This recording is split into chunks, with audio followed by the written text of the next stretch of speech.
28వ చిత్రం దండకారణ్యం. ఈ సినిమాలో ముఖ్యంగా నేను చెప్పేది ఏంటంటే అండి, త్రేతాయుగం నాడు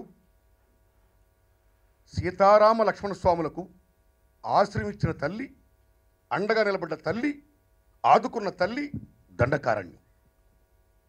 ద్వాపరయుగం నాడు పంచ పాండవులకు అజ్ఞాతంలో ఉన్నప్పుడు అండ దండ భరోసా ఇచ్చి కాపాడి గుండెల్లో పెట్టుకొని కాపు కాసిన తల్లి దండకారణ్యం. అలాంటి దండకారణ్యం ఈవేళ ఈ కలియుగంలో ఎటువంటి ప్రాబ్లమ్స్ ఫేస్ చేస్తుంది. ఎంతో మందికి దిక్కు ముక్కైన ఆ తల్లి ఈవేళ తన దిక్కు కోసం, మొక్కు కోసం, తన ఉనికి కోసం ఎలాగా ఫైట్ చేస్తుంది, బతుకుపోరు చేస్తుంది. అదే నా దండకారణ్యం అండి. ఇక ఈ సినిమాలో నా అర్ధరాత్రి సొంతం నుండి ఇప్పటిదాకా కూడా ఏ సామాజిక ఇతివృత్తాలపై నేను సినిమాలు తీస్తూ వస్తున్నానో ఆయా సినిమాల్లో ఆయా కథకు అనుగుణంగా మహాకవులు, ప్రజాకవులు గొప్ప గొప్ప పాటలు రాస్తూ నాకు ఇస్తూ సహాయం చేస్తున్నారు. వారికి నా వందనాలు. అలాగే ఈ చిత్రంలో కూడా పాటలు రాసిన వారు గద్దరన్న ఒక 3 పాటలు రాశారండి. అలాగే శివసాగర్ గారు, సత్యమూర్తి గారు 2 పాటలు రాశారండి. జనసేన గారు 1 పాట అండి. కాశీపతి గారు 1 పాట అండి. జయరాజ్ గారు 1 పాట అండి. యశ్పాల్ గారు 1 పాట అండి. ఇలాగా ఆ మహాకవులు, ఆ ప్రజాకవులు ఇచ్చిన పాటలు ఈ చిత్రంలో పెట్టుకున్నానండి.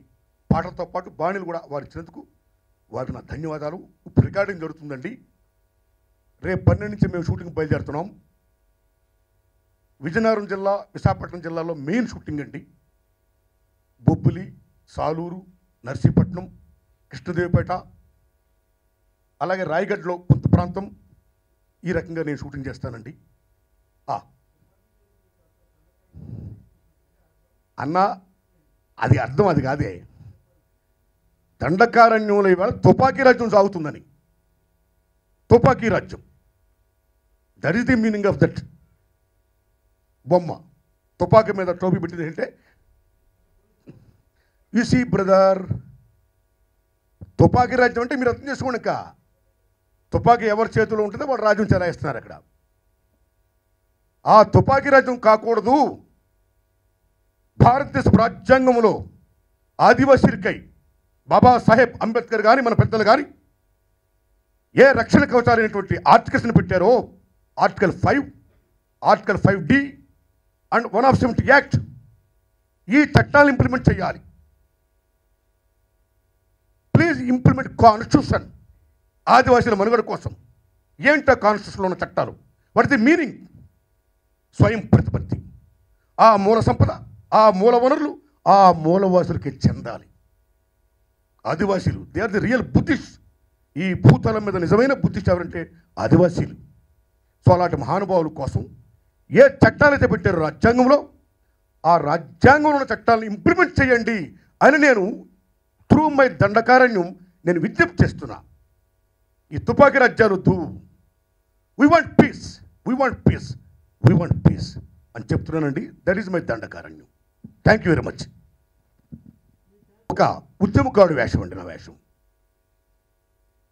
వాళ్ళతోనూ ఉంటాడు, వాళ్ళ కష్ట సుఖాల్లో పాలు పంచుకుంటాడు, ఎండకి ఎండుతాడు, వానకి తడుస్తాడు, వాళ్ళ ఆకలి బాధలో ఒక ఆకలి అవుతాడు, వాళ్ళకి అన్నం పెట్టే దశలో అన్నం ముద్దవుతాడు, వాళ్ళ కోసం యుద్ధం చేస్తాడు.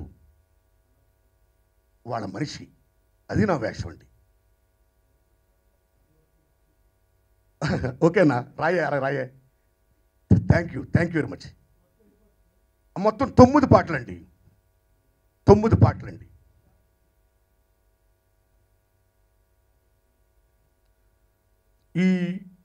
ఈ ప్రజాకవులు ఎవరైతే నాకు బాణీలు ఇచ్చారో, రాశారో, గద్దరన్న గారికి, అరుణోదయ రామారావు గారికి, యశ్పాల్ గారికి, శివసాగర్ గారికి, కాశీపతి గారికి, జనసేన గారికి, జయరాజ్ గారికి, ఈ మహామహులందరికీ నా హృదయపూర్వక ధన్యవాదాలండి.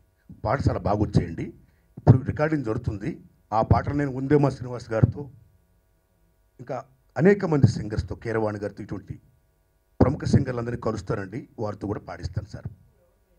అయ్యా నేనే కదే 100%.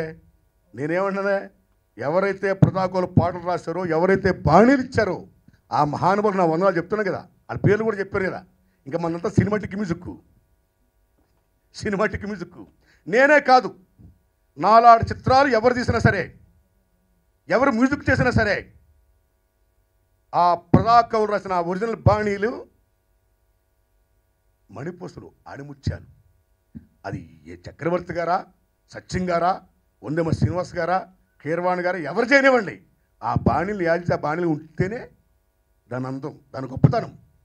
ఎందుకోసం మేము తీసుకున్నాం. కాబట్టి నేను వాడి దండం పెడుతూ నేను సినిమాటిక్ మ్యూజిక్ చేస్తానండి. అది గురుగారు. Thank you very much.